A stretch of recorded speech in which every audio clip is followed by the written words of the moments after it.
Hey everybody, gonna get some music.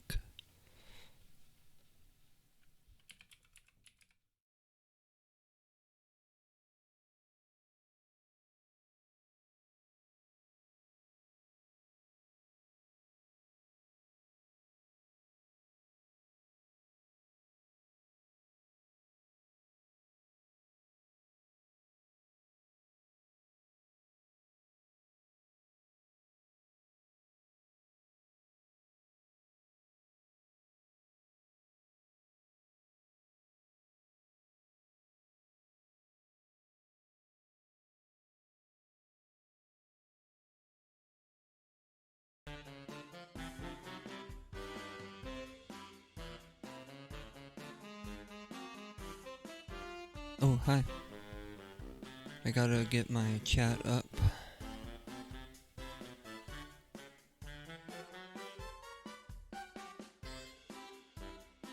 Where is this thing?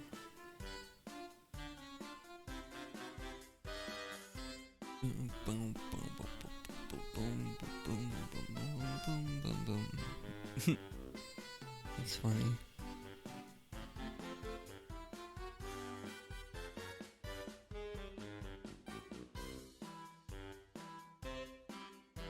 Oh, hey there.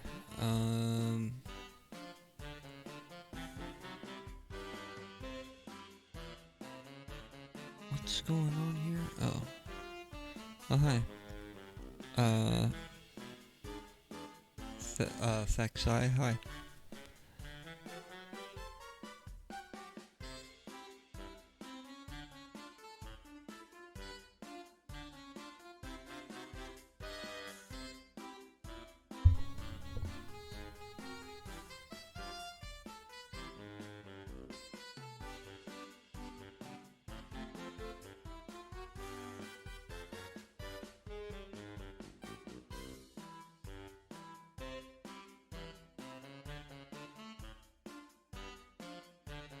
Okay, what am I doing here?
Hello my friend. Hello.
Discord.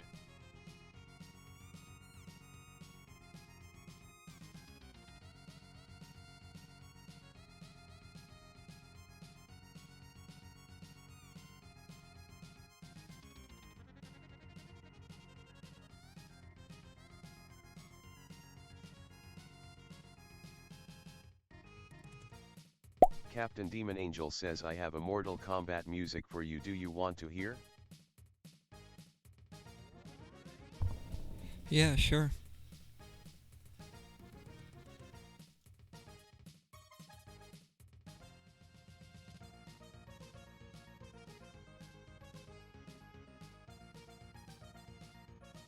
Yeah, I'll check it out. Captain Demon Angel sent a link.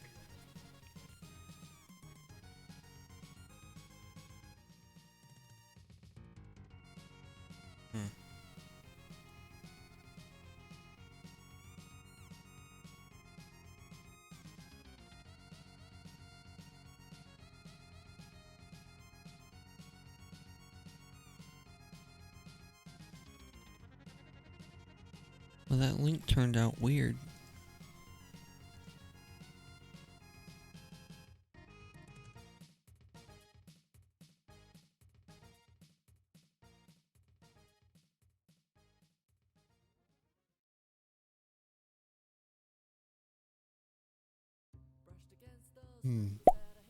Captain Demon Angel says sorry mobile. Yeah, the mobile came out weird and they're not really letting me like click on stuff. Tried to open it in a new tab and that ain't working.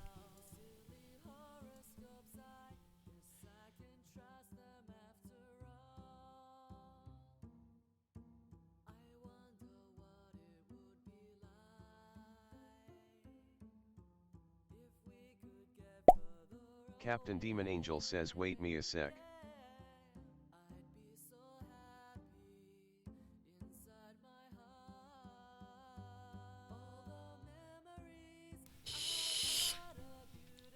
Changing this song.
Captain Demon Angel says try this link.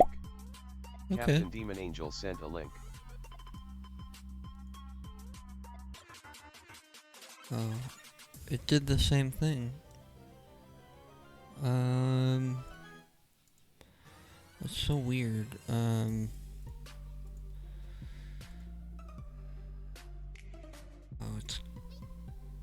they like locked me into mobile YouTube. It's weird.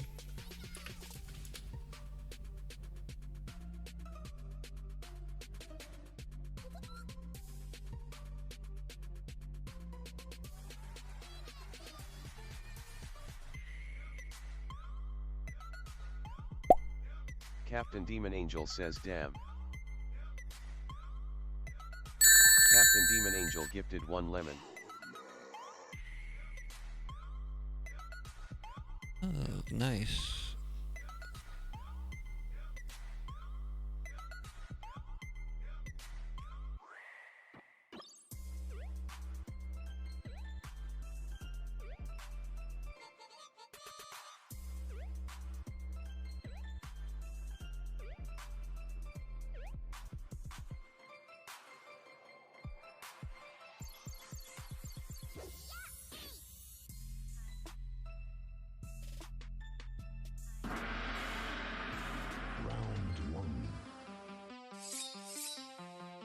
Fight.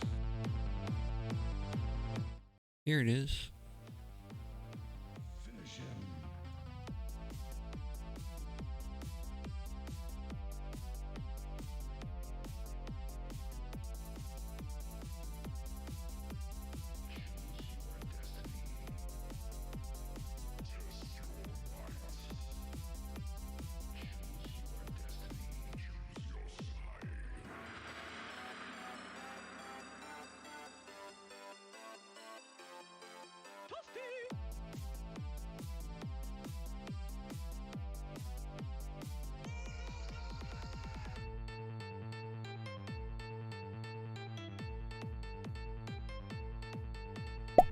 Captain Demon Angel says enjoy brother 3. Hi. Round 2. Fight. Whoa.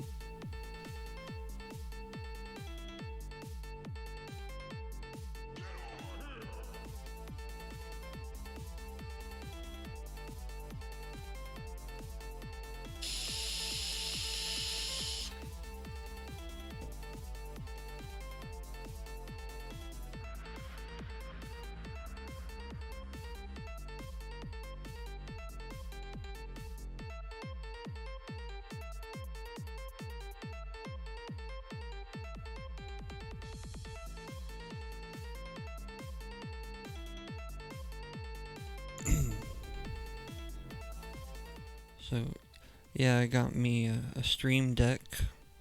So, I'm setting up a few basic. Captain Whoa. Demon Angel says goodbye, have a nice day. Have a good one. I'm setting up a couple basic things.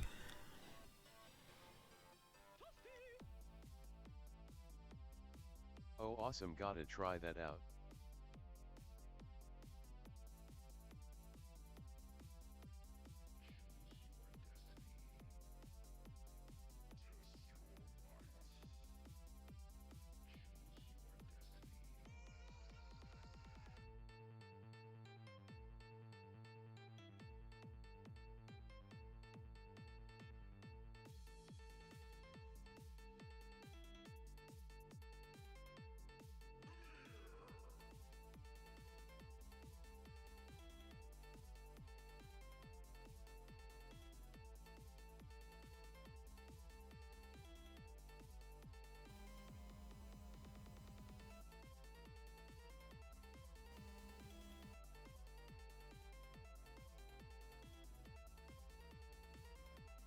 Nice and easy.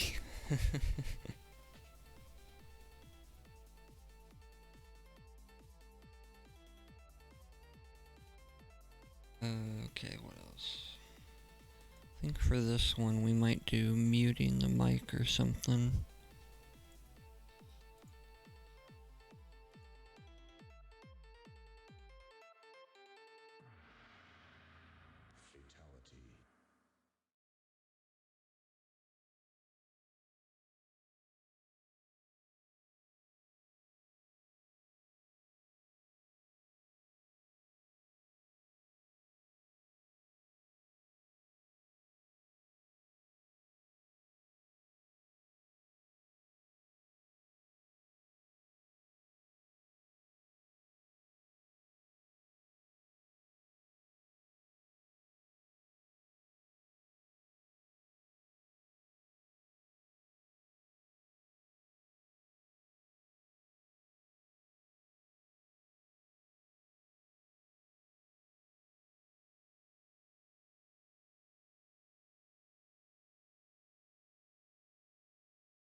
colors. Red. Thanks. You're the first one to test that out.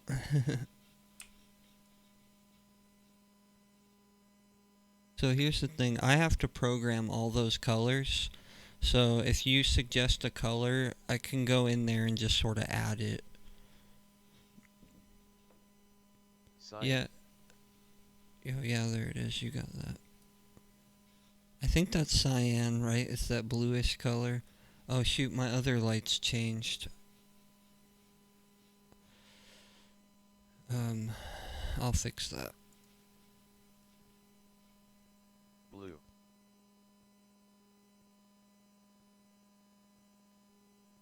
Because I had my overhead lights. Nice. Yeah, I don't want those to change because I had them dimmer to make the background light shine a little better. Got me the whole frickin' Philips Hue kit or whatever. Well, I got 2 white lights and 1 color. So yeah. Oh yeah, hey Lise. Steak Lobster, hey, thanks for coming by. Yeah, I've been sick for the past couple days. I feel bad that I did not really stream, but oh well. Not oh well, but yeah. Dang, sorry man. Glad you're feeling better. It's all goose. Yeah, I was like Good. sick from for what was I gonna say? Pink.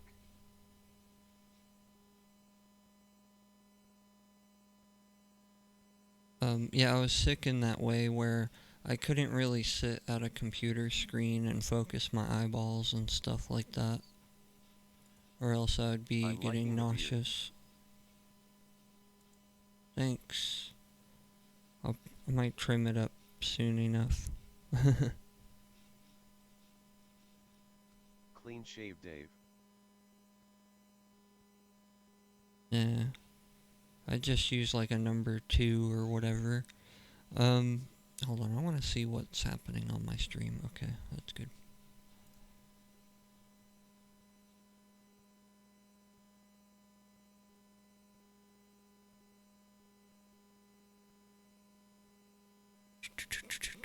And with the Stream Deck, it'd be freaking nice if I could have my levels on here, like sound levels displayed in real time. But they, what was I gonna say? I don't know.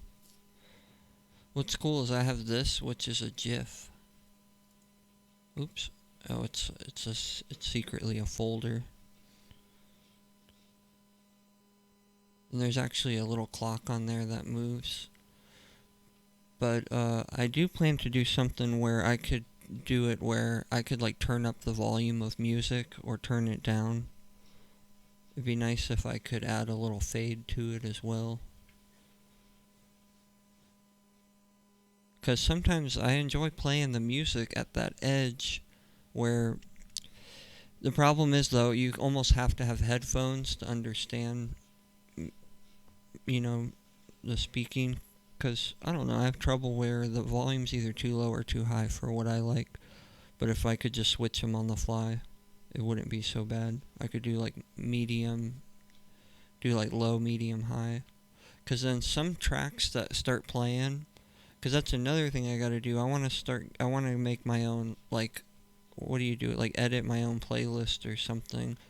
And, I'm gonna fix the audio levels and stuff so it doesn't like ruin the stream. Because there's other times where some of those like old Nintendo songs are so darn loud that you know, it's time to be nice to just hit a button, be like, oh, it's a loud one.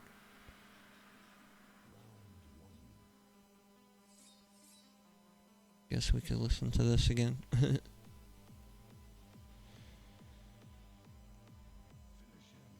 Yeah, the rainbow thing on top here is actually a GIF. It looks really crazy on the screen.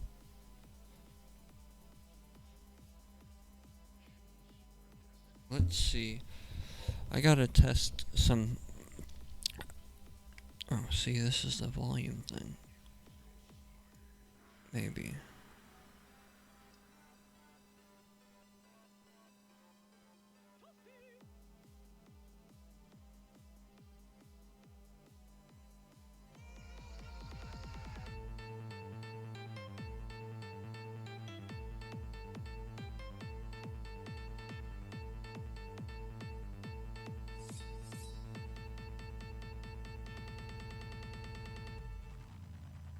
Round two, fight.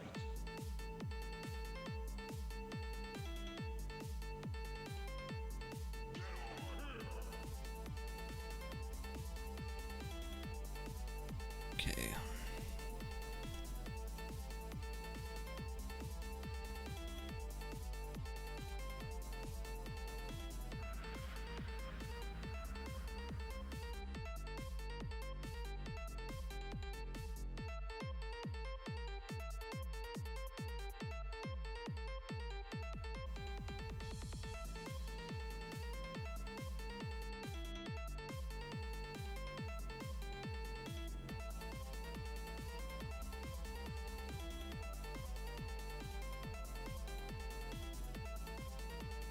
Okay, I get it now. I see how it switches from bright to like dark.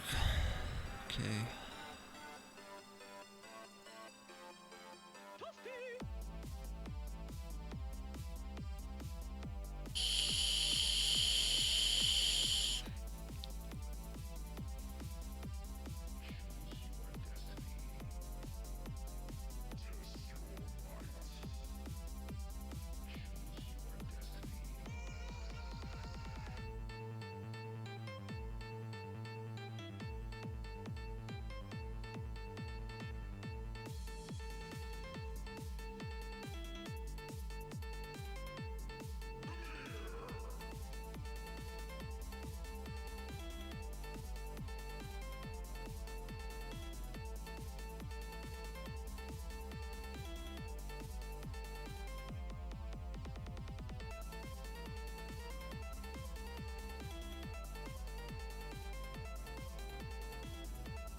Hmm.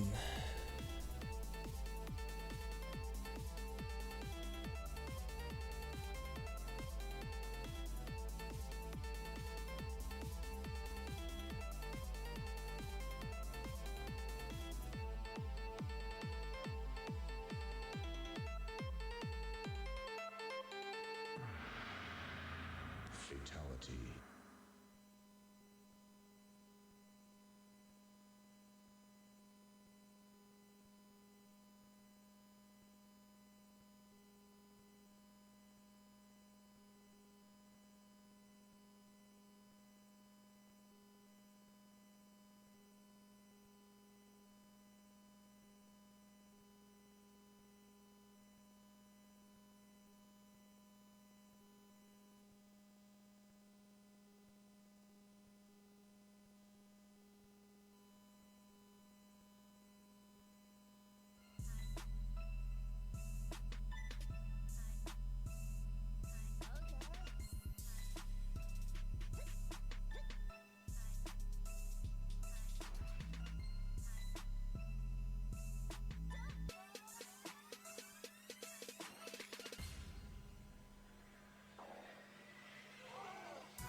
What are you doing art with my friend?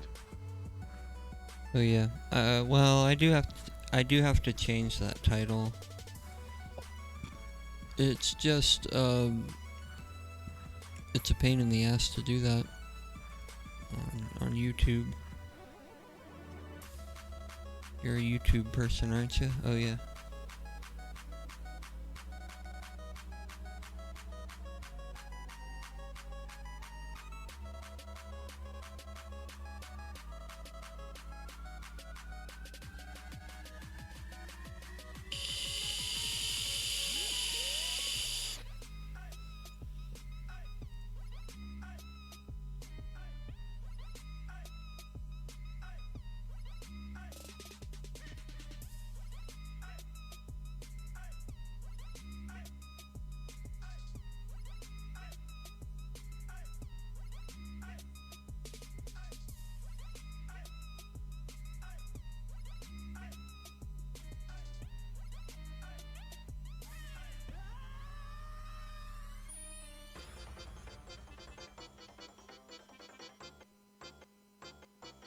Sorry mate, I can't help.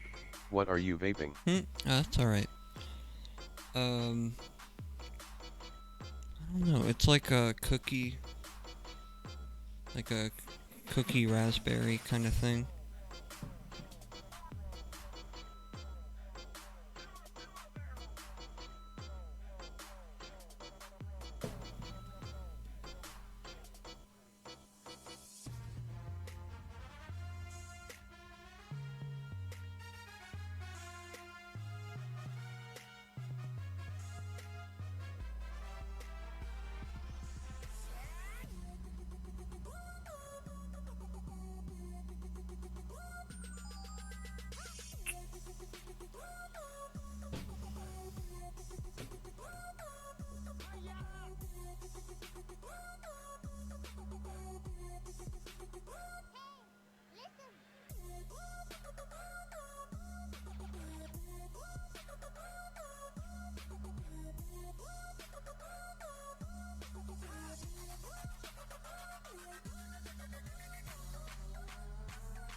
Yep.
Ooh, media share. I gotta start doing that crap.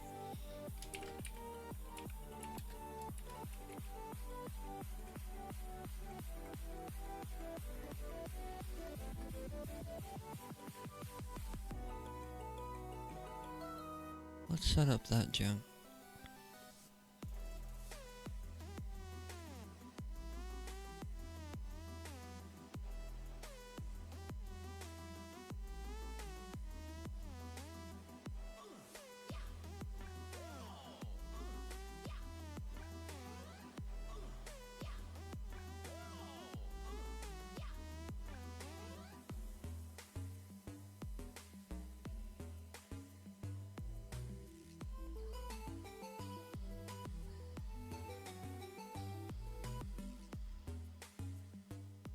Okay.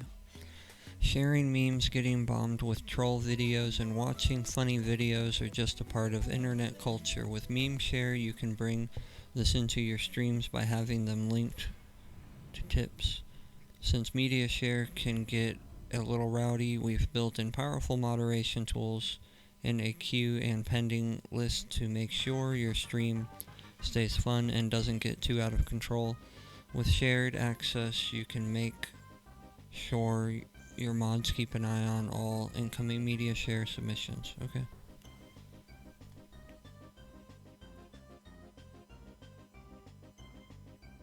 How do I embed them? Is it a browser source?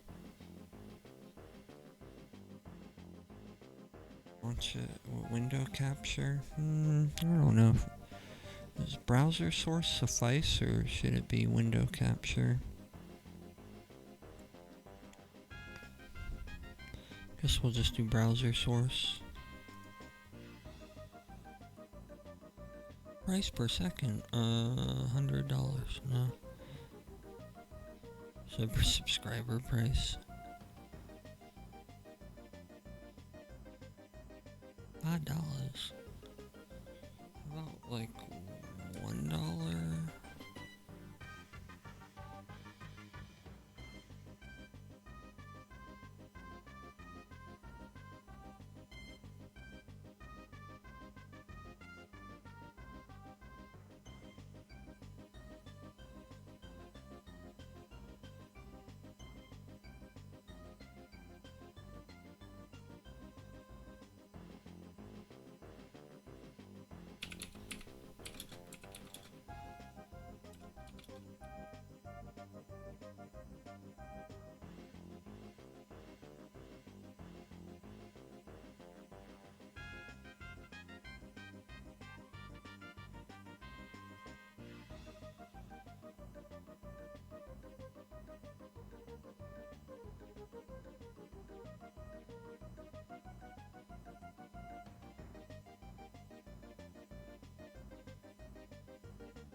Yo, banned media, okay.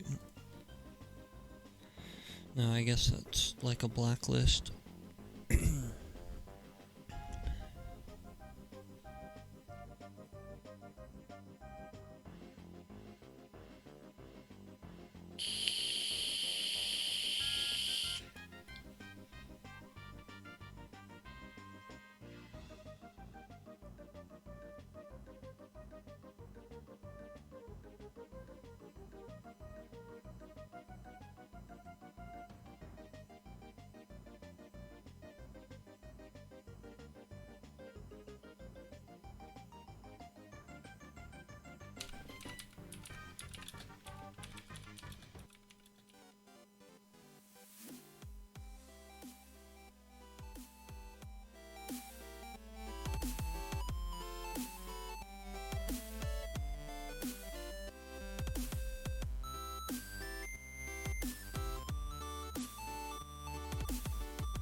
Um, this is confusing. Price per second is, in order to control length, you can decide how much it costs per second to share media. Setting this to 0.30 would mean that for $10, media would play for 30 seconds. Okay. Oh, for $1. Dude, I want to do like $1 for like 10 minutes.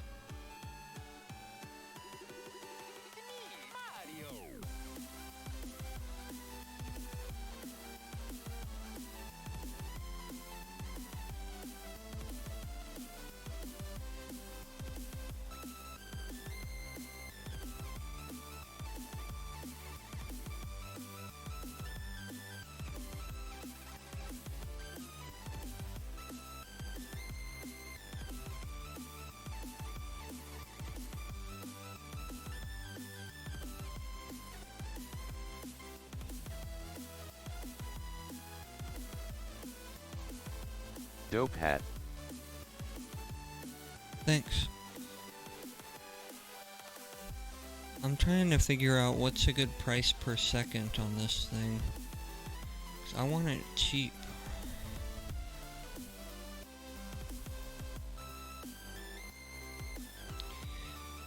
Let's do super cheap, and then there's a maximum of 10 minutes anyways, so let's do like 000.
That comes up in the alert window?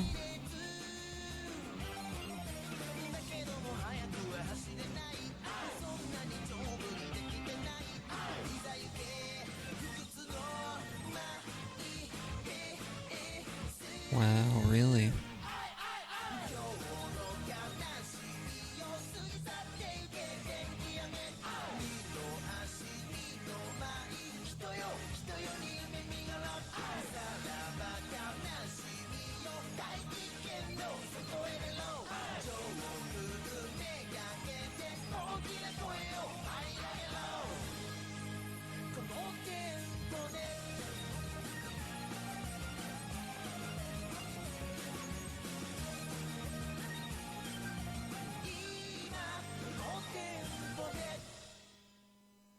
Let me out. What you see is not.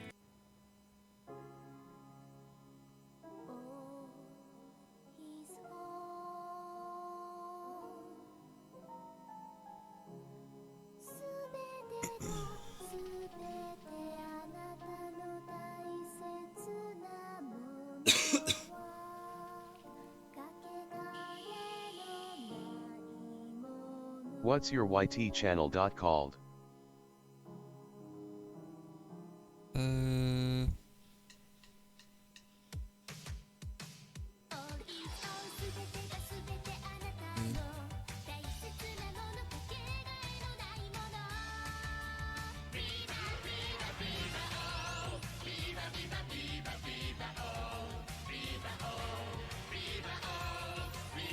YouTube. Yep, there it is. I might have a different link now. Oh. I actually have my own link, c/Taro King Life.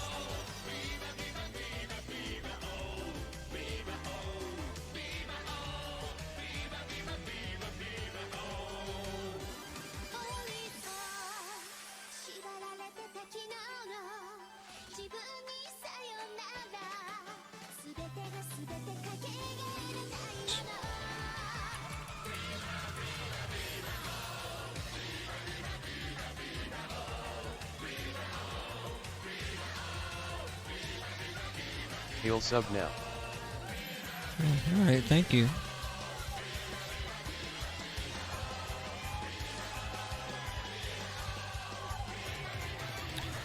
My lights are supposed to react to that, but they might not. He could not get live broadcast, but why?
So, I'm gonna use the restroom real quick, but I'm gonna show you this video. It's called I Turned My Bedroom into a 90s Home Arcade.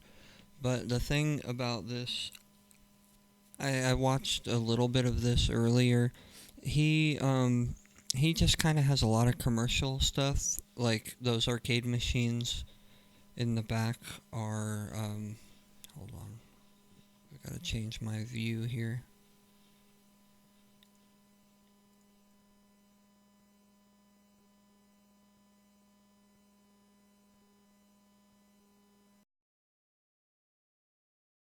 Dang. Let me just do it real quick, because I'm adding these here.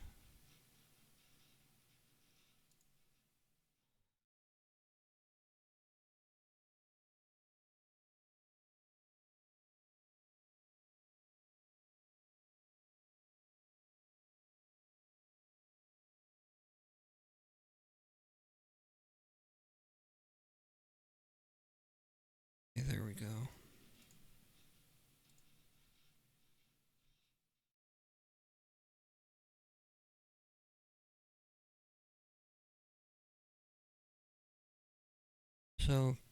So it's not like a lot of custom stuff that would be like cooler. Like it'd be cooler if he had at least like a MAME cabinet.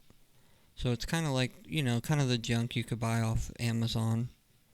But a lot of people make these YouTube videos that are like just not very special, and that's just how it goes on YouTube. They have to crank out a video like every day and get their numbers up and watch time up. So they start, some of these guys that you think, like, he's probably a pretty cool person and probably pretty smart. They end up making like really watered down content just to fill in those calendar days, like, to get all that watch time and everything.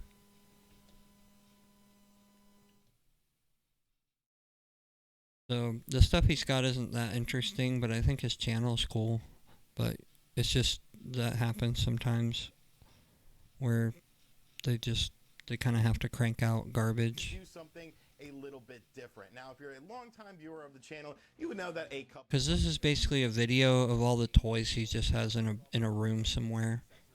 And it's all junk you could buy at Target or something. I've been sort of focusing But, on making this bedroom that's cool. an arcade, a 90s style Just arcade. could be cooler. And I just wanted to sort of show off what I have done so far, talk about some potential future plans for it, because I think it looks really cool. I've obviously added in a lot of stuff here, and I just kind of want to show it off. I've been showing it off a bit on Instagram and Be right Twitter. back. If you don't follow me there's links in the description box down below. But I thought it would be fun to show how I've turned this master bedroom in this condo that I'm renting into a 90s style arcade. So that's what I want to show off today. I want to show you guys some of the stuff I've been doing, show you guys some of the things I've worked on, show you guys some ideas. Maybe you want to do some of these ideas as well, and just sort of talk about it. I actually did a Q&A over on Facebook, on the Facebook page as well, where you guys could ask questions, and I'm going to answer some of those. So let's get right into it.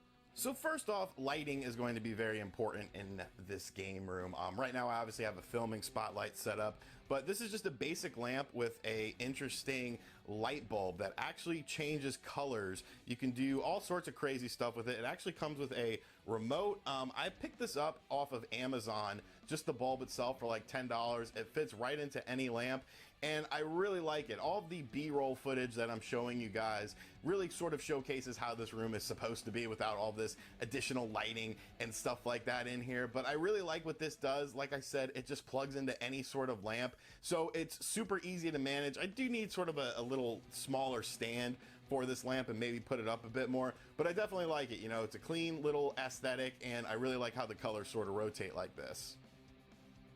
Now, a big question I have been receiving from people is with this basketball hoop that I have put over in the corner. I used to have a flat screen television over in that corner. So what ended up happening with that?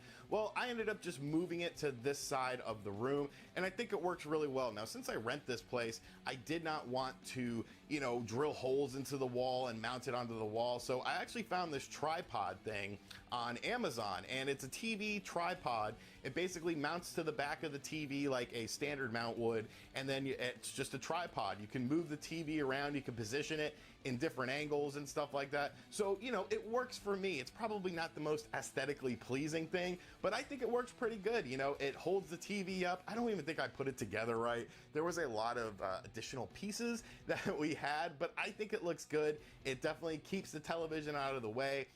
And this is a TCL TV. It's a 49-inch. I did have a 55-inch in here, but I actually moved that into the living room because this room, you know, it isn't all that big anyways, and the 49, I feel, definitely fills it up. This is like a $250 TV, but the TCL TVs are, honestly, they're pretty decent for the price that you're paying for them, so I really like it. The tripod seems to work good. I just hope it doesn't fall in the middle of the night, but, you know, it's cool. It works for me. And then right next to the HD TV, we of course have the CRT TV. You gotta have a CRT TV if you have a gaming room, especially if you love retro games like I do. Definitely a must own in my opinion. This is the Sony Wega, which is pretty much the cream of the crop when it comes to normal CRT TVs. Obviously PVM monitors are a little bit more desired, but this TV is great, you know, if you just want to play a retro console, you just want to hook up a retro console and have it look as good as possible via composite or component or S-video. This TV definitely gets the job done. Fantastic TV, weighs a frick ton, but I absolutely love it. All right, so before we talk about this portion here where we really get into the arcade stuff, like I said, I did have a post over on the Facebook page where I asked you guys what sort of questions you had about the arcade, and Neil actually asked any more arcade one-up cabs you would go for if these arcade one-up. Neil, definitely something, he put this behind his memories from being a kid. I get a kid on a full review on, make sure with this idea. He has up, I think it gives a real clean, just scroll too fast, but that are currently available on the market at the time of this filming, I pretty much have them. You know, I'm definitely satisfied with the ones that I have, and I definitely what sort of questions you had about the arcade. And Neil actually asked any more arcade one-up cabs you would go about things. I'm actually kind of decent at Tetris, so I can move things around. So I have the ones that I want. We're going to talk about these arcade one-ups in just a moment, but as far as future ones, you know, there's a lot of at CES behind closed doors. Of course, there's NBA Jam, there's Turtles, there's X-Men. To learn about a lot more arcade one-up cabs, but as far as the cabinets that I want that are currently available on the market at the time of this filming, I pretty much have them. You know, I'm definitely sad at the real arcade portion side of things, so I just want to talk about the stuff I have set up over here and maybe give you guys some ideas. So this flashing sign that you see right there, I actually purchased that off of Amazon. It was like $30. It didn't really have good reviews because many people felt that the LED just scrolled too fast, but I actually like that it scrolls fast. You know, I think it sort of replicates how an arcade sign basically, or that's to do it up paper, you know, tape that you put. This actually came up with this. You get some very simple thing to do. It doesn't take brick and things like that, so I think it looks really cool. You know, I was really wondering about the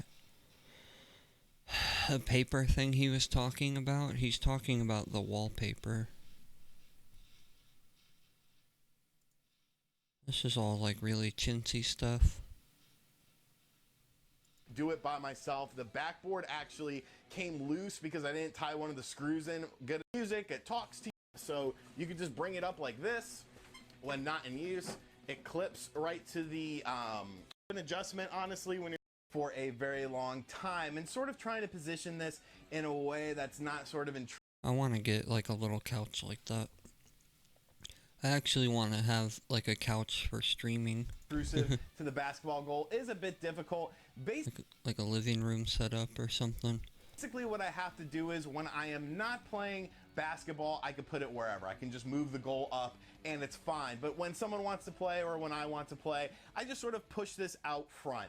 And, you know, it's not ideal, but it does work. Like, it gives you enough space to play. You could still watch the TV. You could still go over and play the arcade stuff. But it is something I'm going to sort of think about and sort of work out. Maybe try to find a, you know, a different idea or something. But I think it works fine. All right, so that was a look at my 90s style arcade that I have put in the master bedroom of the condo that I am renting currently. As far as how much everything costs, the arcade one-up machines, the basketball hoop, the lighting that I am using, the backdrop, everything was about $1,500, and that's sort of spread out over a few months. I honestly didn't know what I wanted to do if I wanted to do something like this, but the more I got these arcade one-ups and the more I visited different Facebook groups like the official arcade one-up fan page, great page over there, shout outs to Glenn who runs that page, you get sort of ideas and you get different notions of things that you want to do with your arcade room. And the fact that I just never got to go to arcades all that often, yet some of my fondest video game memories are from playing arcade games and going to the arcade. I remember going to the arcade when I was 13 in 8th grade on a date and playing. Hey y'all! This looks interesting. Console games on mobile. I like this guy's channel. Got here. Poverty! No thanks. I have my favorite way to spend $1,000 right here, and it has all my favorite console games available on it. There are so many great console games to play here. I can play Sonic. Ready? I'm about to show you something terrifying. I already pissed myself. The idea of having one singular product that can do really anything you want, play movies, music, go It's like a documentary now.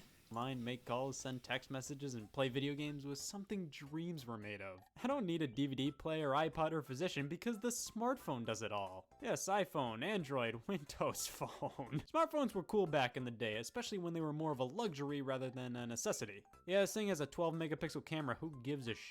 Pretty obvious we take all this for granted now, but back then the idea of having something this tiny just to watch movies on was mind-blowing. I remember seeing the first iPhone commercials and I was like, this looks absolutely amazing. It starts at $500. That's hilarious. Like, no thanks, I don't need to touch Fandango. However, these things started to get way more affordable as time went on. I was personally weaned on an iPod Touch, the classic iPhone without the phone, i.e. the iPhone for an 8th grader. This thing was awesome. I could play all these movies and TV shows and songs and download all these apps and games. But with smartphones lowering in cost, I was finally able to get an iPhone 4 in 2012, and the magic of this all-in-one super thin and tiny device kind of wore off by then. However, as new models kept coming out every year, the iPhone and other smartphones increasingly had more and more potential when it came to graphically intensive apps. You could run things on these devices that were originally unheard of to be played on such a small guy. Because of that, developers were able to port over some of their games from home consoles onto smartphones, and that's how some of the magic of the all-in-one nature of the iPhone initially came back into play for me.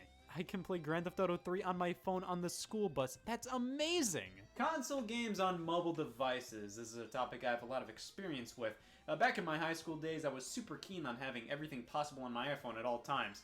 Just so then, when I'm bored, then I have all my favorite console games available on this thing and the 3rd season of Wings, I'm set. The idea of having all these games originally from home consoles on my smartphone at all times with no extra accessories or anything needed, and just being able to whip out my phone and play GTA San Andreas whenever I wanted to, that was amazing. But it also didn't work out as well as I wanted it to.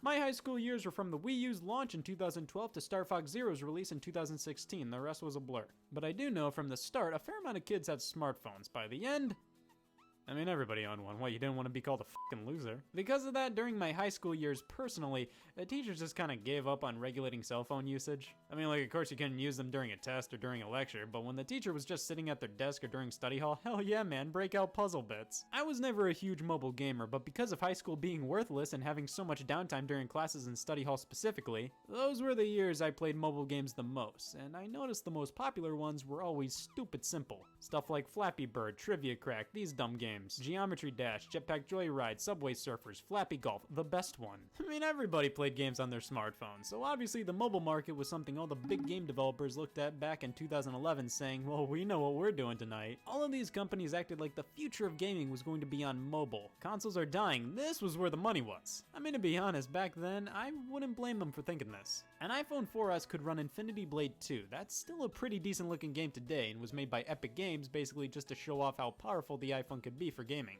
These things could run fairly intensive games and were owned by basically everybody on the planet, so yeah, back then it made sense for some of them to think about shifting focus to mobile. Why make a new Mega Man for consoles when you can make whatever the hell this was? As time went on, however, the more these console developers made games for mobile devices, it was apparent they didn't really know why people played mobile games. They just kind of made either dumbed down versions of their franchises or just mobile versions of console games. Like, they just thought, well, we have this well-known IP, we put this on a platform with an install base of hundreds of millions of users, and there we go, we win. It's pretty obvious the App Store isn't nearly as simple as they thought it was. It's a ridiculously complicated ecosystem. Just because everybody owns a smartphone doesn't mean your game will do nearly as well as it would do on console sometimes. Newcomer developers who only really made smartphone games ended up overshadowing the big guys like EA and Capcom. These guys developed simple, intuitive games made for touchscreen controls, while EA just kind of barfed out Dead Space for iPhone. Of course, now a lot of big name developers have figured out the mobile space, which is why we don't see a mobile version of Rayman 2 anymore, we see Rayman Jungle Run.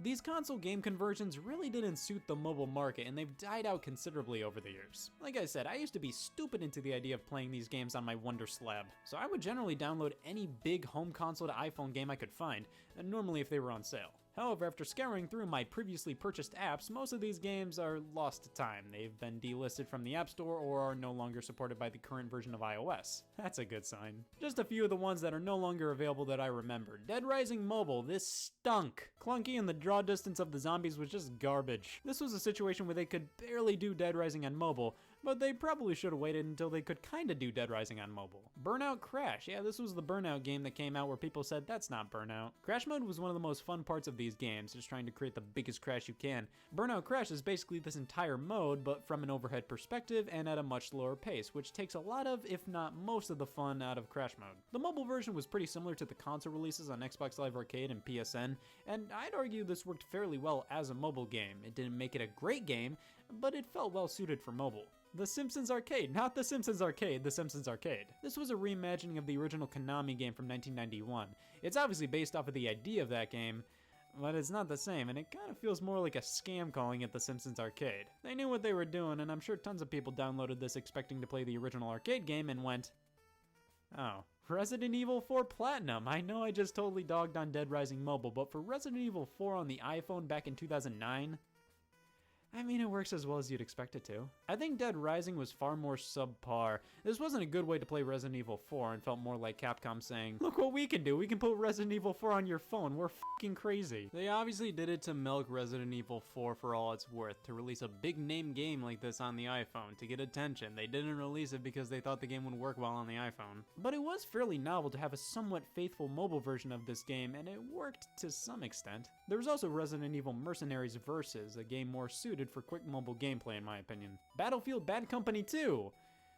That wasn't the worst. That's just scratching the surface of all the junk that's been taken down. There was stuff like Mirror's Edge, which was a 2D platformer. Yeah, that's not Mirror's Edge. Driver, that blew. Guitar Hero, that was actually pretty good. Lego Harry Potter, Doom, Wolfenstein, Sonic and Sega All-Stars Racing. You'd think that by now, the console games that were left up on the App Store would be fairly high quality. I mean, they must have left them up for a reason. Well, joke's on you, I just bought Devil May Cry 4 Refrain. This was released back in 2011, and I have no clue why Resi 4 and Dead Rising were taken down, but this lives on. DMC4 Refrain is fundamentally a super toned down version of DMC4. And first, let me say, Devil May Cry wasn't the first series I wanted on the iPhone. We have a fake analog stick and a vast array of fake buttons. Comparing it side by side with the console version, it covers some of the same ground, but overall it's a much slower, dumbed down, clunky alternative.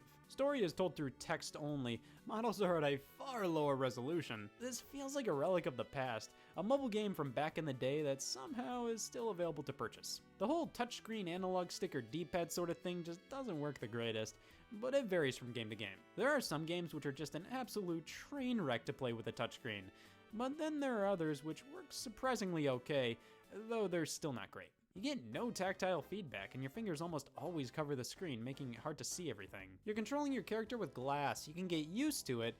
I mean, it's obvious these games weren't made with a control scheme like this in mind. Now, to be fair, the Sonic the Hedgehog games with this control layout work pretty alright. Most of the time in 2D Sonic games, you're just holding forward and hitting jump. It's not nearly as precise or involved as other platformers, plus you only use one button, so touchscreen controls, while not ideal, work fine enough. Sonic 1, 2, and CD were all released on mobile, courtesy of Christian Whitehead, who worked on these versions and then upgraded to developing Sonic Mania. He really hit it out of the park with these re-releases, making them widescreen, giving them higher frame rates, new playable characters. Sonic 2 featured Hidden Palace Zone, a stage that was cut from the original game. These are the best ways to play these classic games.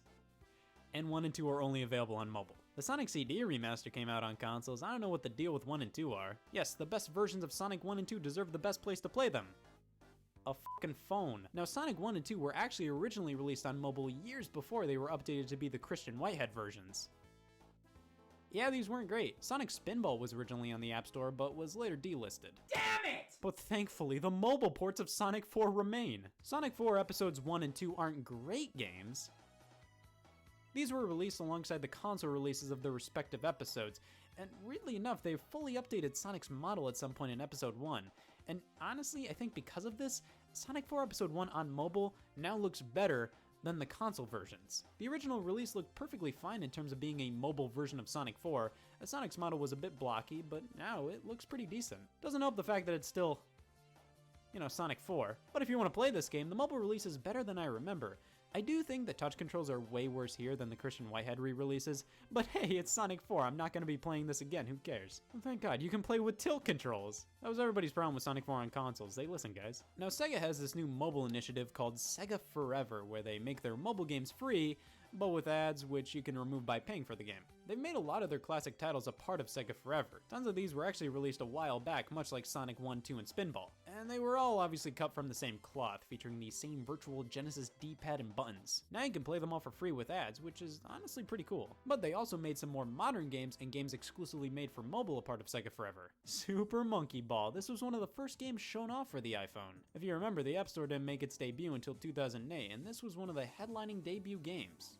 For $10, Jesus. I remember this one never controlled very well. You had to tilt your phone and it never felt calibrated properly. And the monkey was just a 2D sprite inside a ball. Now that's resourceful. This version has since been delisted, but we have another Monkey Ball game still available, which is free, a part of Sega Forever. Super Monkey Ball Sakura Edition is pretty much just a new and improved version of the original Super Monkey Ball mobile game. Better graphics and better controls, but they still require you to tilt your phone. Why do they feel the need with every Monkey Ball mobile game to require me to tilt my phone? Color. I get tilting a Wii remote to play Monkey Ball, but tilting the entire screen just ends up making it harder to see what's actually going on most of the time and just gives me a headache. I wish they had an option to use a digital analog stick, but hey, this Monkey Ball game Colors. does show me ads after every level, so that counts for something. Dude, communism, yeah. Now sometimes these mobile conversions of console games can be quite a bit different from the original. Sonic Forces on the App Store is a variation of the mobile game Sonic Dash, Red. just now with a Sonic Forces theme. The Need for Speed games are definitely a bit different from their console versions, but hey, racing games definitely work on mobile far better than a lot of other genres. Injustice basically feels like a made from the ground up mobile version of the console release.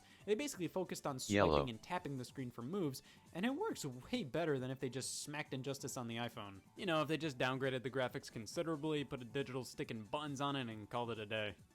Yep. Street Fighter 4. Capcom has tried to put a lot of Crimson. their fighting games on mobile, and a lot of them have been delisted over time. Street Fighter 2 Collection, Street Fighter 4, 4 Volt, Marvel vs. Capcom. Yeah, 2, thanks for Vicious trying the Capcom, colors. Capcom Arcade, which Crimson? includes a ton of Capcom Arcade I games. could add that. I actually have to go We in. have Street Fighter 4 Champion Edition, the only one I have to still go in available and like for add PC. each color and give them a name. Low quality.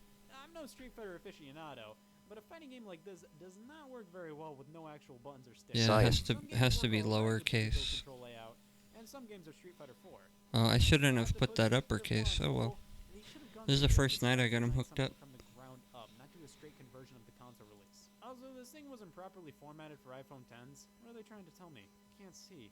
Capcom's had a messy history with console games on mobile, and my first experience with that was with the original Mega Man 2. This got slammed in reviews. What program and Yes, lights Mega did Man you doesn't use? Work very well with the digital D-pad. The game had a portrait mode with this arcade frame. This was cute and garbage. There's no room for your thumbs to use It's, the buttons. It gets cramped. In landscape mode, it was tolerable for me. I remember not being able to do the bird trick, where you hold A and B after selecting a robot master and the stars turn to birds. If I held A and B, It's both of a those Philips go, Hue. I can see You where have to have a was. Philips Hue kit, which requires a Philips Hue bridge. And then I have a color light here, and then I have two regular like white lights that are dimmable. But they can all be put into the mix. And if I had more colored lights, which I'll probably get at least one more soon enough. You can adjust the speed of the game, but all three of the speeds are terrible. The normal speed is very in line It with reacts the to like followers and stuff like that too. With the two faster speeds, they just feel unnatural. This isn't how I want to play Mega Man. Instead of figuring out how to make a good mobile version of Mega Man 2, or just deciding that mobile doesn't suit the game well, they make worse versions of all the NES games. I also Green. just don't get all the small little edits they made to the game. Like, why is the health bar down in the corner now? Well, Mega Man X is on the App Store too, and holy sh! I don't know which is worse. Why did they redo all the sprites? This looks like an online Flash game. This feels like a poor man Black. had a portrait mode with this arcade frame. This from the ground up, not do a straight conversion of the console release. Also, this thing wasn't properly formatted for iPhone 10s. What are they trying to tell me? Can't see. Capcom's had a messy history White. with console games on mobile, and my first experience with that was with the Yeah, I original don't Mega have Man weight. 2. This got slammed in reviews. And yes, Mega Man Or doesn't work black. very well with the digital D-pad. The game had a portrait mode with this arcade frame. This was cute and garbage. There's no room for your thumbs to use the stick and buttons. It gets Orange. cramped. I'll be The adding landscape these. mode, Oh, and it was orange. tolerable for me. I remember not being able to do the bird trick, where you hold A and B after selecting a robot master and the Watch, stars turn to birds. If I held A and B in the mobile game, it just froze until I let them go. I can see where the low review scores came from. But I got fairly far in this version on a car trip. Where is It wasn't it? great, but it was fine enough. Capcom delisted this one and didn't update it to work with newer iPhones. I will be dead in the ground before I delete this off my phone. However, in 2017, they released Mega Man 1 through 6 for mobile. I can play all of them. I downloaded Mega Man 1 and holy shit, this is even worse than the original Mega Man 2 for mobile. You can adjust the speed of the game, but all three of the speeds are terrible. The Blue. normal speed is very in line with how fast the original was, but the frame rate is awful. With the two faster speeds, they just feel unnatural. This isn't how I want to play Mega Man.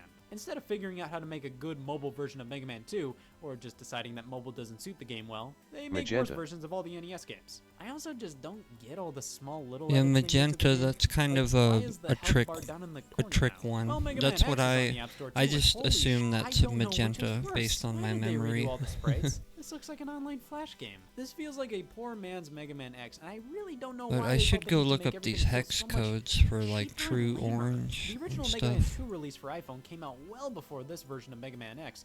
At least they retained the original graphics. Because Why they sometimes made the this game orange the way it isn't is will always represented that perplex great me. by the light. Call I of Duty don't World of know. War Zombies was a big game on mobile. Instead of being a full-blown Call of Duty game, it was just Pink. the Zombies mode where you had to survive as long See, as I possible. just saved played this a few these. times in study hall. I do but have a like any pink. 3D iPhone game, this tore through My battery life. maroon It's is been probably delisted, not and now we have correct. Black Ops Zombies. It's pretty similar. Controls are decent enough. FPSs work far better on mobile than I would ever expect them to. Maroon be is honest. like a And it probably brownish helped that red, this was which is specifically hard made to for mobile and not just a straight port of a console game. Purple. Speaking of which, replicate. Rockstar has brought over tons of their PS2 era games to mobile. Grand Theft Auto 3, Vice City, San Andreas, even the more obscure ones like Liberty City Stories, the PSP game that later came to PS2. Plus Bully and Max Payne. Sure, we've played downgraded to hell PS3 and 360 games, and old 2D games as well, but full-blown PS2 era games on your phone wherever you go. That Okay, let's do one was for an amazing black. thought to me. Grand Or Theft Auto let's do 3 one released for on white. the App Store back in 2011, and I immediately bought it. I picked up all the GTAs when they released on mobile, and I would start playing them for about 10 minutes and kind of stopped. Black. These are fine versions of these games. Everything's here and they all work well. They just don't feel right or nearly as fun on the iPhone. Maybe it's the lack of actual buttons, and no tactile feedback takes a lot of the fun and fluidness out of the controls. You don't get the same impact crashing your car by moving your thumbs on a glass screen as you would holding an actual button and moving an actual Black. analog stick. The entire layout changes when you enter a car. There's a lot of things you can do in Grand Theft Auto, and to have to focus so much on where certain buttons are when they change a fair amount, to have all this crowd up the screen, to have your Water. fingers covering up 40% of it all, it's a bit much. I would get super excited to see these games playable on my phone, but they're just not nearly as fun to play here as they are on a console, in my opinion. Chinatown Wars preceded Why? all these games and was the first GTA on iPhone. This was a port of the DS and PSP game, and honestly, Why? it worked a bit better than the 3D games. Being overhead and already being designed for portable devices with some touchscreen functionality in mind made for a better mobile game, in my opinion. But you know what I said when the iPhone came out. Where's BioShock? This was one of the most bizarre phone conversions out there to me. In 2014, 2K announced they put BioShock on mobile. The full game. Like, kudos to them for getting BioShock to work on mobile, but who White. asked for this? I need names. This is the last game I would have expected know, on maybe the there's a iPhone. cooldown A first-person shooter with an happening. emphasis on story. I love those things on my iPod Touch. They stopped supporting it in 2017, which is unfortunate. This is a really cool oddity of a release, but I can see why it's no more. Of course, there's Yeah, I stuff got like a all the test Telltale button games, here. Minecraft, Fortnite, and various others. I actually Indigo. played a lot of Ace Attorney Here's on mobile, white and stuff here's like black. Pokemon That's Shuffle funny. works better on mobile than it did on the 3DS. You also have a ton of Indigo, Final Fantasy that's a games tough going one. for prices I didn't even know were possible on the App Store. But the concept of playing console games on mobile has died down a bit over the past few years. especially considering the PSP, Vita, and 3DS started to bring more and more console experiences to handhelds, and then the Nintendo Switch completely flattened any desire for console games on the iPhone. Mobile games do specific things very well. They're simple, addictive, and easy to quickly whip out, which is why now if we see a big game franchise come to mobile, it's usually more smartly designed for mobile. I've had nightmares about some digital D-pads, so it's Okay, I nice to see found they're a not as hex common as they for used to be. Indigo. Now, you may say, for a lot of these games, if you don't want a digital D-pad, why not use a Bluetooth controller? Most of these apps support them. That is true, however, in my opinion, a lot of the appeal of something like Grand Theft Auto Vice City on your phone is the fact that you can play this wherever you go with no catches. A lot of that appeal disappears when you have to bring a controller with you places. Most of the time, console games are best left on actual consoles, and while it's cool to see some of them go portable, it's not always worth the downgrades and the control issues, which is why the Nintendo Switch is so fun, portable home console games with no control issues. Maybe lesser graphics, but hey, whatever. These were cool little oddities for a while, but their time has passed, and now it's nicer to see mobile games specifically designed for mobile. But thank God Carnival games came to iPhone. Now, like I said, you could buy a controller and set your phone up as if it was a console, but at that point, just buy a fucking Switch. But mobile phones do have a pro to them compared to the Switch. They have Atari Fit.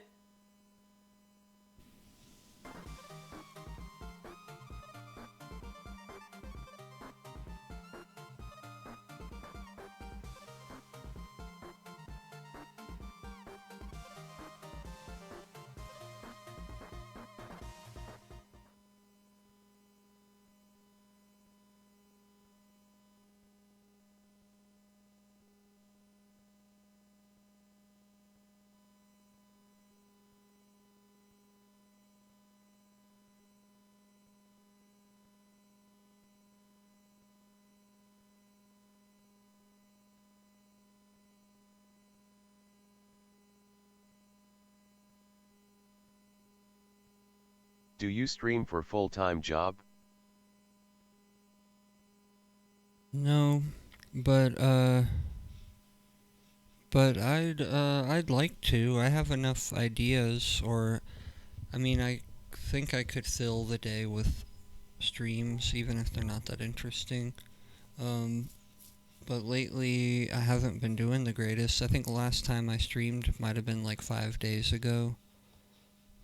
I don't know, maybe 3, but I was kind of sick. I was like sick where, like, if I stare at a computer screen, I'll want to barf.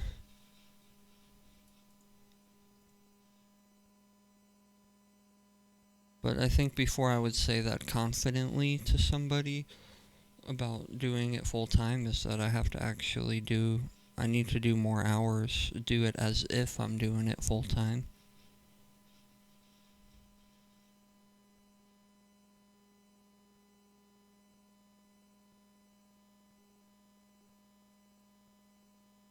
Game Boy Color backlit. I don't know about that.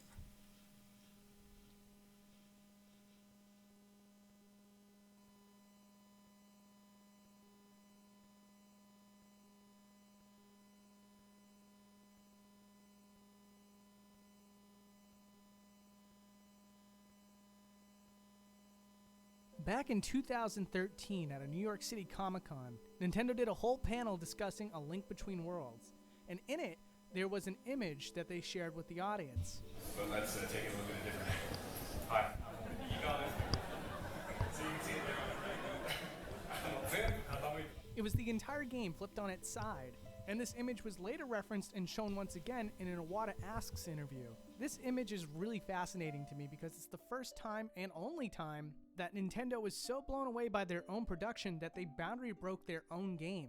And now fast forward to 2019, with a camera tool set that has been made by Jasper, I'm very happy to say I'm able to recreate this image here with video footage and show you so much more. So, let's get into it.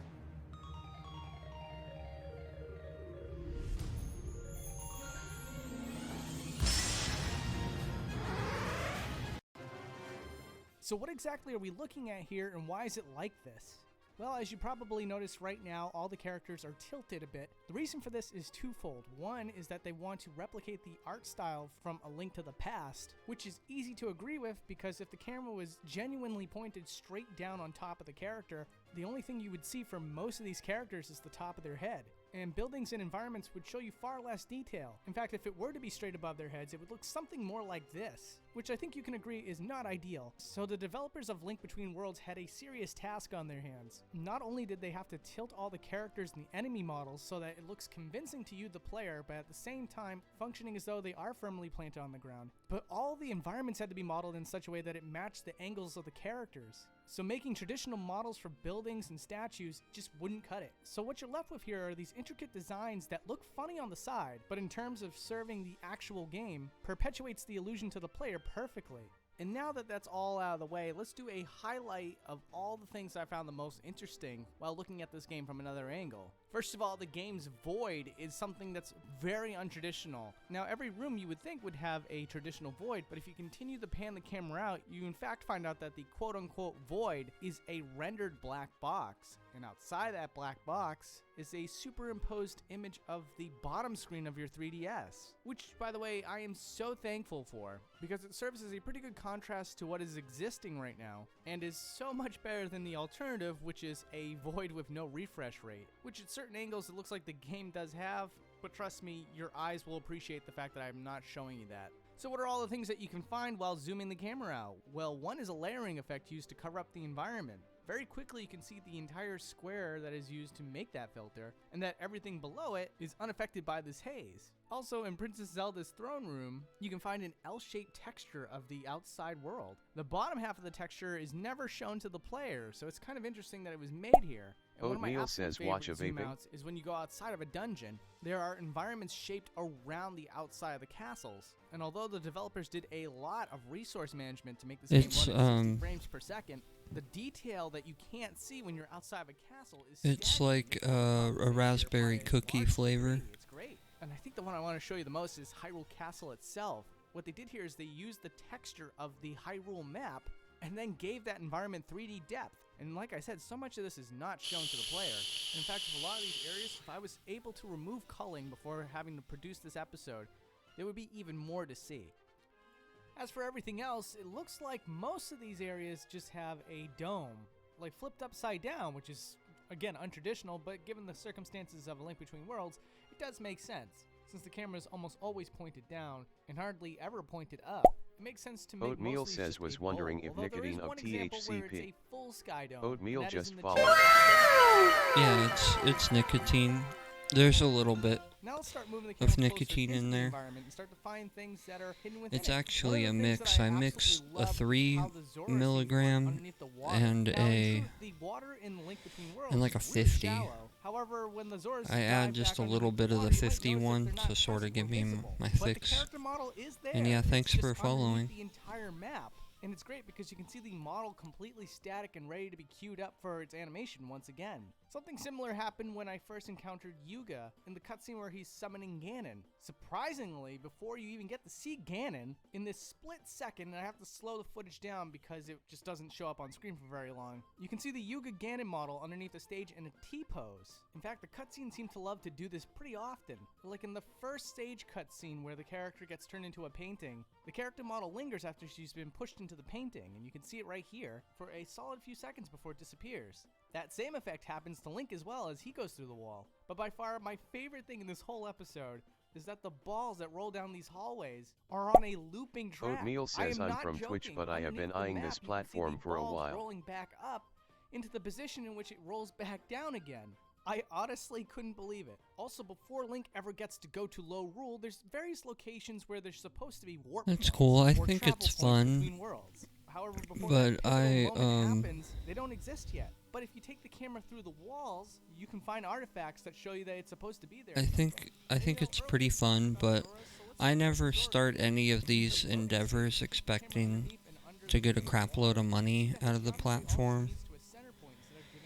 And besides, all these platforms, like YouTube and stuff, right there on the first page of their policies, they tell you they don't, they don't agree to actually give you anything.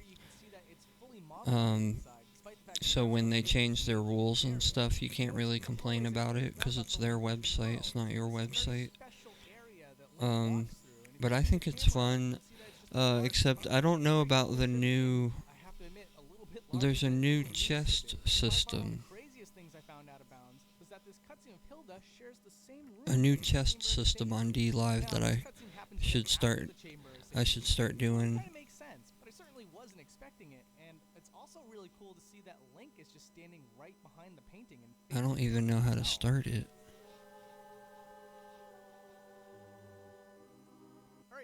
You know, where people put up a chest to give away. I don't know how they're doing that. Is that an external site? Here's a view of the witch up close. You can see that she has no eyes, and instead shadows are casted over them. Although there isn't any discoveries to be made, you can see the intro of the game from a different angle, and that the depth of these textures are rounded. The priest is one of the very Oatmeal says, yeah, I read about it. You lock you coins and I think the viewers somehow get it. Do you know what's the difference between affiliate and partner? Do you get anything from subs? Oatmeal says not sure how it works either. As well as see a boundary break episode on Super Mario Serial. And the request was just to see the Master Sword inside the pedestal. And as you're going to see, the sword is fully modeled. Inside of Princess Zelda's office, For Twitch, affiliate gives you the ability to get subscribers, and subscribers means you get about like $3 per subscriber every month, and then if they're Twitch Prime, you get like $3, but they may not subscribe next month, being that it's required for them to take action every month and resub to you if they're a Twitch Prime sub. And then if your partner, which is partner is a level beyond affiliate, and if your partner, you get ad money. You also get the ability to play ads at the push of a button. So like, say if you get rated by you get rated and you have like 1,000 viewers, it might be a good time to hit the ad button to push them all into an ad, and the people who stay through it, I guess you'll get a few pennies out of each of them. And you also get a bigger cut of the subscription money. So if you're partnered, instead of getting like $3, you'll get closer to like $4.50.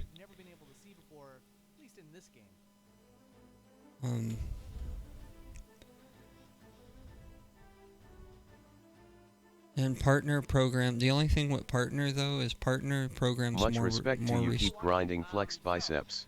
Partners more. I think partners more restrictive because like what I'm doing right now, I'm streaming on multiple platforms. But I think if I was partner, I kind of can't do that. Or if I was partner, I think I'm allowed to stream other places, but my content has to be different. So I don't know.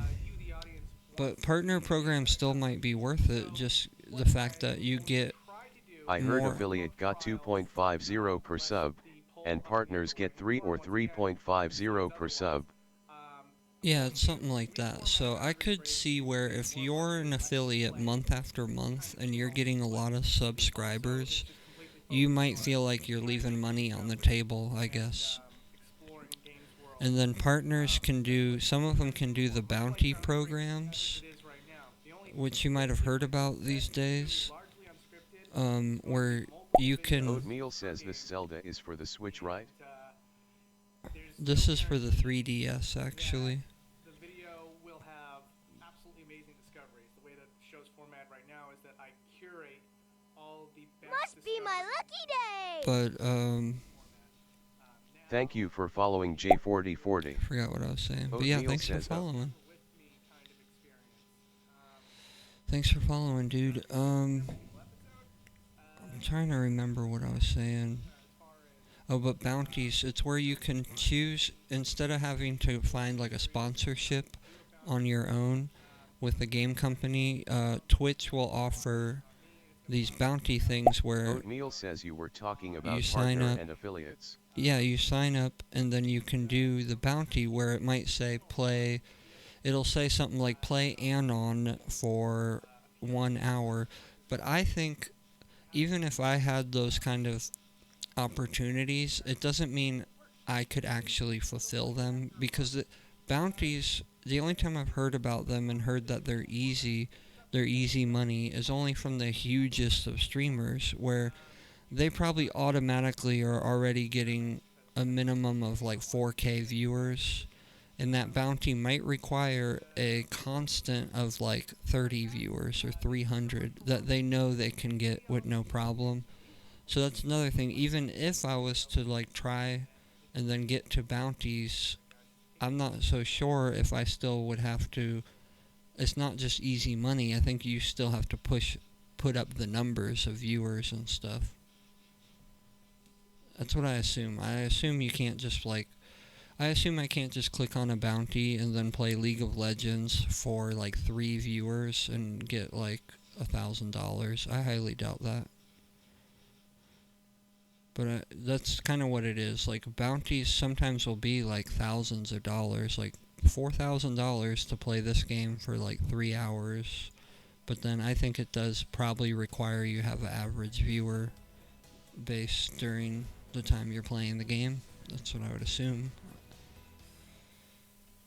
The Nintendo Game Boy Color remains my favorite portable vintage video game system. In fact, I prefer it over playing games on my iPhone because I like to have tactile controls that I can feel with my fingers and that aren't covering up part of my screen. The problem is almost all Game Boys ever made include a reflective LCD screen that's just really hard to see without light coming in at just the right angle. Ironically, most of my favorite games are actually games designed for the original black and white Game Boy. There are many reasons for this, but I think one of the big reasons is because by the 1990s we'd really made some dramatic increases in the capabilities of graphics in various different game consoles and computers, and I think that game developers were too busy trying to wow consumers with Oatmeal graphics, says and I they never kind of got to forgot play that Game games Boys. I need to got have the good Sega Game gameplay. Gear though. And so those sort of games that they made don't tend to hold up today because it takes quite a bit to impress That's cool. somebody these days with graphics. I mean, because our computers and our phones and our tablets can do pretty much anything regarding graphics. So if the game doesn't have good gameplay, then there's really not much there to see. For example, as strange as it may sound, I actually prefer to play the original Pitfall on my Atari 2600 in all of its pixelated glory than to play the Game Boy Color version of Pitfall. And while the graphics are much better, for some reason the game just doesn't interest me. Surprisingly, most of these games actually do have some color to them, even though they were designed for the black and white model. And that's because they included small amounts of color data so that when used with the Super Game Boy adapter for the Super Nintendo, you could have some color. So that's why I prefer to play these games on a Game Boy Color instead of the original. That, along with the fact that it's an active matrix screen, so it has better contrast. Back in 2014, in one of my earliest videos, I modified a Game Boy Pocket so that it would have a backlight. Sure, you can modify a Game Boy Advance with a backlit screen, but I never felt like this was real authentic Game Boy experience because of the layout and the fact that the screen was the wrong aspect ratio and size for original Game Boy games. So at the time I figured this was the most authentic way to enjoy original Game Boy games because there was no way to add a backlight to a Game Boy Color, until now. I also hesitate to even do any videos right now on Nintendo products because Nintendo, the company, has been acting like a jackass lately. And one of the things they've been doing is they've been falsely accusing several YouTubers of copyright violations, even when no copyrights were actually violated. I mean, particularly when they were using things under fair use. But most YouTubers, like me, don't have an army of lawyers to help defend them like Nintendo does. So that's one thing. And secondly, they forced takedowns of the Commodore 64 port of Super Mario Bros., which in no way affected their bottom line, since it isn't like anyone playing this 34-year-old game on a Commodore 64 is going to cause Nintendo a lost sale or something. So it really reminds me a lot of CBS suing their own Star Trek fan base for financing Star Trek fan films because they weren't bothering to create any new Star Trek. I mean, it's just really bad tactics that don't accomplish anything other than making them look like a jackass. Next, I'll remove the power switch. And there you have it. The old screen is removed. You'll also need to remove this screen protector, and the way you do that is just push from the inside like this, and just be gentle with it and work around the edges slowly, and there you go. Okay, so let's take a look at this box from Midwest, designed to receive the Game Boy Color signals and display them on this screen. Now, since this screen has a native resolution that is doubled in both directions, it makes it fairly simple to scale an image and keep it looking exactly like the original. Oh, that's pretty fancy. It's a whole different screen he's going to install. So Oatmeal says no thank you on taking all this apart, lol. Yeah. Game Boy transmits, this screen will light up 4 pixels. But that's fancy. Since we live in the future or whatever, he's going to install a screen that has exactly double the resolution. So it should display those pixels very beautifully. Pixels instead.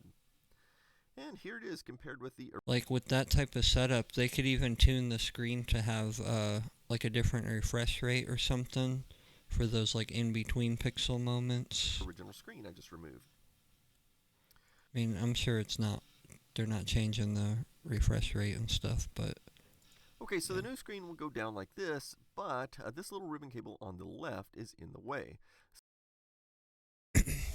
But yeah, I was going to say, I bet the reason he has to pop out the outer screen protector is because a lot of these screens, like, see all this? It requires, it needs, a whole motherboard and computer system to run the screen. And they have to, jam it into the old casing. Slight case modifications will be required there. I'll just use a Sharpie to mark each side like this, and I'll draw a little line to show exactly. Because the new stuff you install is bulky. I've seen where they can install backlights into Game Boy Pockets. It's really weird. You have to you have to put a credit card between the screen, and then you slide in this big old thick piece of glass that lights up, and then they have to do things like cut down the plastic. And the easiest way to remove this chunk of plastic is simply by cutting it with some wire cutters like this on each side. And then you can just grab it with some pliers. I'm having trouble getting my pliers to fit on one side, so I'll pry the piece over some first. And there we go, piece removed. According to the instructions, the next thing I need to do is cut out this template. So in the screen protector area, I need to cut. And for this job, I'm going to use my trusty Dremel.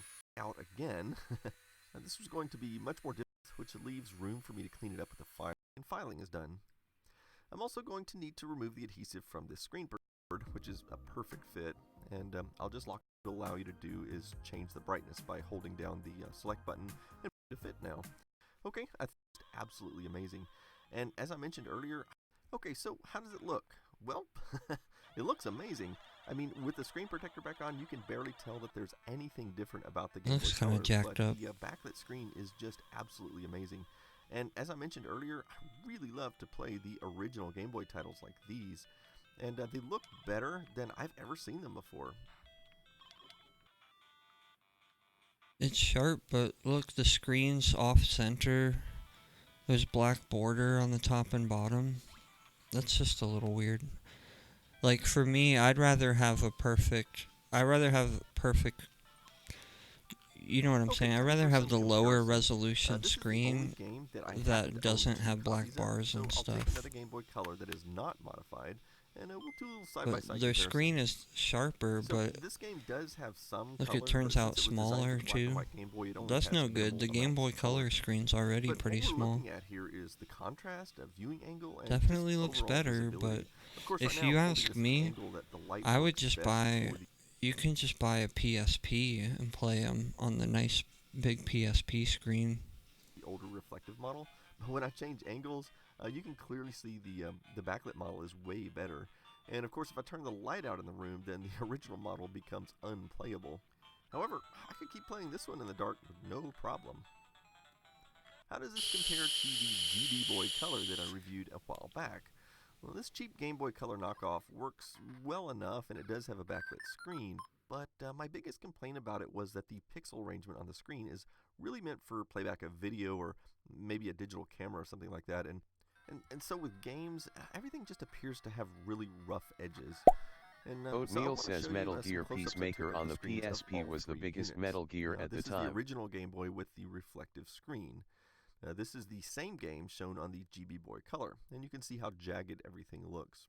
And then this is the new modified Game Boy Color. Which one looks best to you? Well, for me, there's no question. This latest mod is the best choice.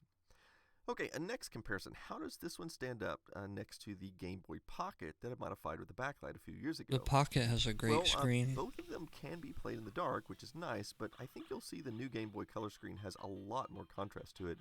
And this boils down to the fact that the Game Boy Pocket used a passive matrix screen, and the Game Boy Color, even the reflective model, used an active matrix screen.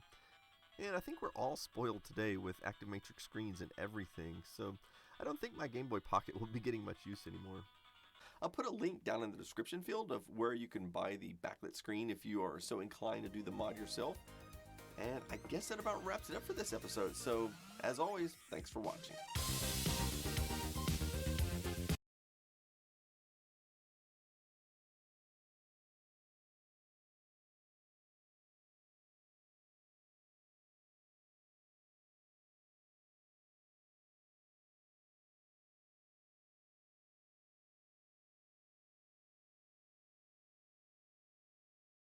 Summer is at your doorstep, and if you want to fend off the mighty fury of the sun, you're gonna need I think this might be the last video, because I'm gonna go to bed pretty soon. who's to know what to take and what to break. Thanks to Wix for sponsoring this video. Check the link in the description. And 4 durable fan blades. LAR portable ceiling fan comes into play, removing the contents from the boxes. Oatmeal You've says got Coolio. the fan assembly with an 11.5 foot power cable. Oatmeal and says 4 Coolio. durable fan blades. You're only going to need 3 of these, so you've got an extra one in case you break one while mowing your lawn, huh? Assembly is quick and easy. Just remove the screws from the bottom and tighten down the blades of glory into place. Considering this thing is made for outdoor areas that lack a power outlet, you're also going to need a 12-volt battery to give it life. With a flick of the switch, the fan comes alive, and it's certainly packing some serious muscle. We figured it'd work great in a gazebo, and it just so happens that there was one nearby. So, the fan's hanging mount was slid over an existing hook on the roof, and the wires were carefully secured away from the blades. After attaching the device to the battery, the fan powers right up. Ours started with a shimmy, but that's easily explained since the loop That's cool. was secured to the free spinning hook. Using a small bungee cord, the hook was pulled back to discourage any triple axles from being attempted. After firing up again, there was a little shake, but once the mounting loop spun to meet the end of the hook, the fan became stable and the gazebo became a wind tunnel for 1 or 2. But I know you're sitting there thinking to yourself, is that thing capable of lawn maintenance? Of course it is. Just grab Donatello's bow and stick it through. In fact, this guy looks like he needs to cool off. The portable ceiling fan is a solid purchase, especially if you don't want to go through the hassle of running power to your pergola, gazebo, trellis, tent, emergency ventilation system, or anywhere else you want it. Not to mention, it does double duty as a completely inefficient weed whacker. Thumbs up. This week's most anticipated summer style product is the NHI Cooling Vest. This beast is a lightweight tactical vest designed to make you the coolest member of the fashion police. Arriving in a small plastic bag containing some ice packs as well as a traveling case holding the mesh vest and additional packs. There were also some instructions on how to best utilize the vest along with a handwritten note in purple Sharpie. The case is a nice addition because you can use it to tote your frozen ice packs conveniently and have them ready to insert when the heat wave arrives, I guess. Spreading the vest out, you can see it's made of a jersey-like material with Velcro pockets where the ice packs go. They tuck right in and are secured pretty easily. After tossing them in the freezer for about an hour, they were ready to go. And so were we. Just make sure that it doesn't look too bulky, because everyone knows that once you don it, a bulky vest and a tribal tattoo are a recipe for disaster. When worn underneath your clothes, it fits quite inconspicuously, and no one will ever be the wiser until you start leaking. Truly, the best part of this vest is the immense versatility it has when it comes to recharging your cool. For example, if you've stowed your ice packs into someone's lunchbox, you can always substitute in some frozen sausages, butter, or even some mixed berries for a 3-course meal on the go. The $70 price tag will be quickly forgotten when you revel in the fact that you're now a walking, talking human cooler. If the Ice Vest is too expensive, then try this DIY human cooler. Just get an old t-shirt you have lying around and using a box cutter, make an initial incision in the chest area, then cut out a circle using some precision shears. Next, just yank an old fan from your computer and turn the shirt inside out, making sure that the fan's facing in a direction that will suck air in from the outside to cool your powerful body. Break out the hot glue gun and drop some blobs on all the corners. Feel free to be as generous as you wish with the glue, and add some pressure onto the fan to ensure a secure fit. For display purposes, we're using a 12-volt battery here, but of course you can power this thing with something far less substantial, especially if you need to snap into action.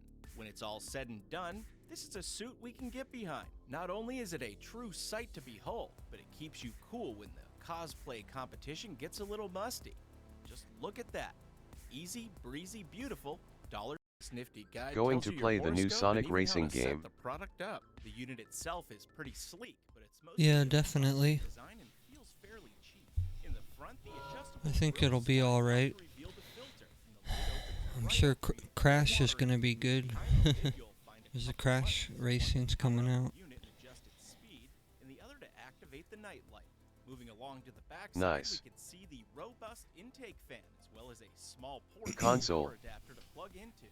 After soaking the filter in some I cold mean, I water would and filling up the probably just get reservoir, it on my Arctic Air Ultra PlayStation is ready to blow. 4, When you but set I it to might, maximum power, like, this for the thing puts racing, out an well, impressive breeze that's for more than capable Crash, of moving for the Crash, street. I'm probably getting It it also did a PlayStation pretty 4. decent For job Sonic, I lowering might the get it on temperature of its Steam. immediate surroundings, showing a 7-degree reduction in just a few moments. But if you're not in its direct path, will it still keep you cool? Let's find out. This small bathroom was in dire need of some cooling and especially some air purification. So, it's the best place to test this thing out. Kicking off at an ambient temperature of 73 degrees Fahrenheit, the unit was plugged in and I set think to all the high. reviews have been Left it saying it's alone for a great. solid hour to do its business in peace. When time was up, there was visible condensation dripping from the grill, but the room temperature had So that's only already decreased by better a than the mere movie 2 trailer. degrees. Next, we decided to replicate the Yeah, I'm commercial sure it air fryer is. test, even though we suspect some movie magic was involved with their 96 to 72 degree result. I like these. Thermometers can take a bit of time to accurately register But sudden changes. that's kind of The hot dumb, air from the Arctic fryer air. was All you do is naturally freeze cool on the its own. water, You wouldn't right? think the Arctic was doing any extraordinarily dim, specifically for spin It's not yourself a to bad keep it setup, cooler. I guess, if you have Had like an 2 opening ice temperature. packs. Temperature of it to plug guide tells you your Ultra is an evaporative cooler that humidifies and purifies the air around you. Supposedly, anyway. Boasting double the cooling power Must of be its my predecessor, lucky the day! Arctic Air. This @idiot underscore Chris is now following. Thanks for Thank you for following. following. @idiot underscore Chris. Thank you for following Yeah, idiot he's underscore got- Chris. Got lots of bots Follow over it. there. Nifty guide tells you your horoscope and even how to set the product up. The unit itself is pretty sleek, but it's mostly of plastic design and feels fairly cheap. In the Yeah, front, how the does this adjustable thing work? grill slides out to reveal the filter, and the lid opens right up. for your Filter, full that's watering. BS. Behind the You don't lid, need you'll no find a filter. couple buttons, one to power up the unit and adjust its speed, and the other to activate the night light.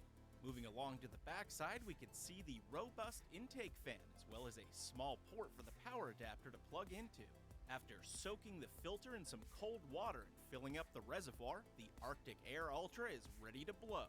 When you set it to maximum power, this thing puts out an impressive breeze that's more than capable of moving these streamers around. It also did a pretty decent job lowering the temperature of its immediate surroundings, showing a 7-degree reduction in just a few moments. But if you're not in its direct path, will it still keep you cool? Let's find out. This small bathroom was in dire need of some cooling and especially some air purification. So, it's the best place to test this thing out. Kicking off at an ambient temperature of 73 degrees Fahrenheit, the unit was plugged in and set to high. We left it alone for a solid hour to do its business in peace. When time was up, there was visible condensation dripping from the grill, but the room temperature had only decreased by a mere 2 degrees. Next, we decided to replicate the commercial's hairdryer test, even though we suspect some movie magic was involved with their 96 to 72 degree result. At spray_10_Trump is now following. Thank you for following. At spray_10_Trump. Thank you for following spray_10_Trump. To test that theory, we set up a standard fan in place of the cooler. Unsurprisingly, the normal fan performed with a very similar reading to that of the Arctic.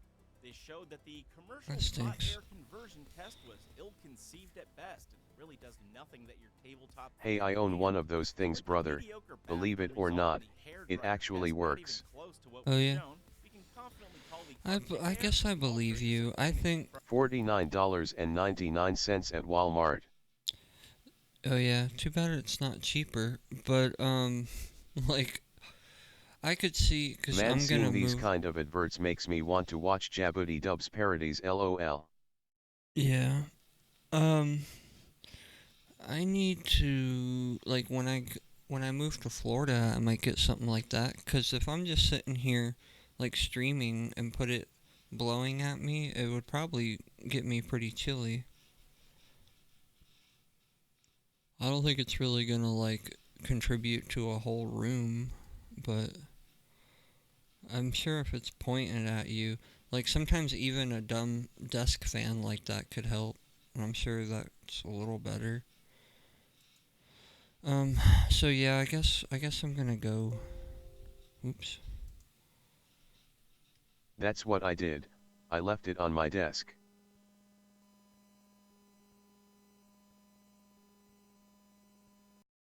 Oh no, it literally works from 2 feet away, no further, lol.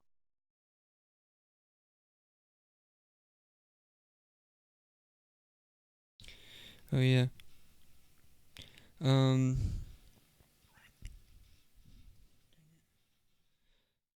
Need to, I got me a stream deck now, but I still don't have it, like, perfect yet.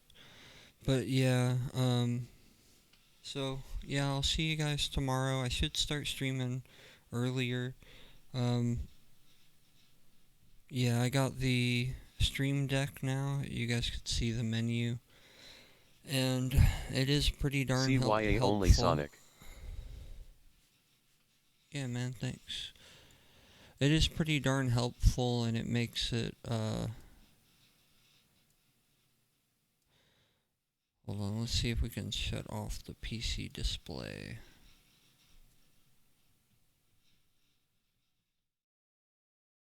Why?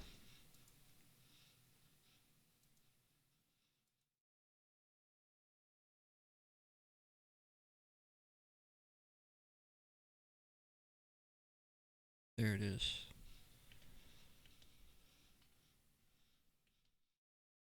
Okay, that's dumb. I already had it programmed.